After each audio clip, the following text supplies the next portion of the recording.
Hi అండి, నమస్తే. Welcome to our channel. ఈరోజు రెసిపీ వచ్చేసి గోధుమ పిండి బెల్లంతో అరిసెలు. ఈ విధంగా ఒకసారి ట్రై చేయండి, చాలా టేస్టీగా ఉంటాయి. అలాగే చాలా సింపుల్గా కూడా ప్రిపేర్ చేసుకోవచ్చు. ఈ రెసిపీ ఎలా ప్రిపేర్ చేసుకోవాలో చూద్దాం.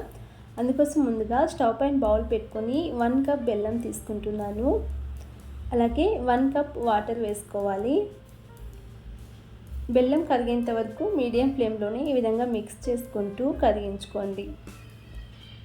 ఇలా బెల్లం కరిగి మరుగుతూ ఉన్నప్పుడు స్టవ్ ఆఫ్ చేసేసుకొని మరొక బౌల్ స్టవ్ పైన పెట్టుకొని ఈ బెల్లం వాటర్ని ఫిల్టర్ చేసి తీసుకోండి.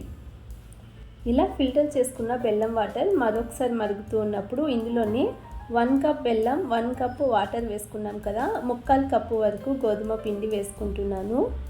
గోధుమ పిండి వేసుకున్న తర్వాత మీడియం ఫ్లేమ్లోనే ఒక 4-5 నిమిషాల పాటు ఉడికించుకోవాలి. ఇలా 4-5 నిమిషాల తర్వాత లో ఫ్లేమ్లో పెట్టుకొని ఈ పిండిని ముద్దలు లేకుండా బాగా మిక్స్ చేసుకోండి. ఈ అరిసెలు అచ్చం బియ్యం పిండితో చేసినట్టే ఉంటాయండి. బియ్యం పిండితో చేయడానికి రాని వాళ్ళు ఇలా ఒకసారి ట్రై చేయండి. చాలా చాలా టేస్టీగా ఉంటాయి. ఒకసారి ప్రిపేర్ చేసుకుని ఎన్ని రోజులైనా స్టోర్ చేసుకోవచ్చు. చాలా ఈజీగా ప్రిపేర్ చేసుకోవచ్చు. ఇప్పుడు స్టవ్ ఆఫ్ చేసేసుకుని పక్కన పెట్టుకుందాం. ఇక్కడ ఒక బటర్ పేపర్ అయినా తీసుకోండి, లేదంటే ఇలాంటి కవర్ని చిన్నగా కట్ చేసుకుంటున్నాను. ఇలా ఇంట్లో ఏదైనా ఒక కవర్ ఉంటుంది కదా, దాన్ని ఈ విధంగా చిన్నగా కట్ చేసి యూజ్ చేసుకోవచ్చు. ఇప్పుడు స్టవ్ పైన బౌల్ పెట్టుకొని డీప్ ఫ్రైకి ఆయిల్ వేసుకుంటున్నాను.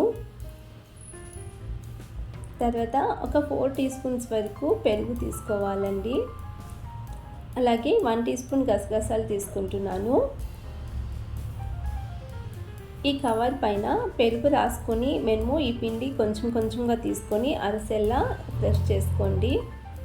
ఇలా పెరుగు యూజ్ చేయడం వలన ఈ అరిసెలు పొంగుతూ చాలా స్మూత్గా వస్తాయండి. పైనుంచి కొద్దిగా గసగసాలను ఈ విధంగా వేసుకొని ఇప్పుడు మెల్లగా ఈ అరిసెని తీసుకొని ఆయిల్లో వేసుకొని డీప్ ఫ్రై చేసుకోవడమే.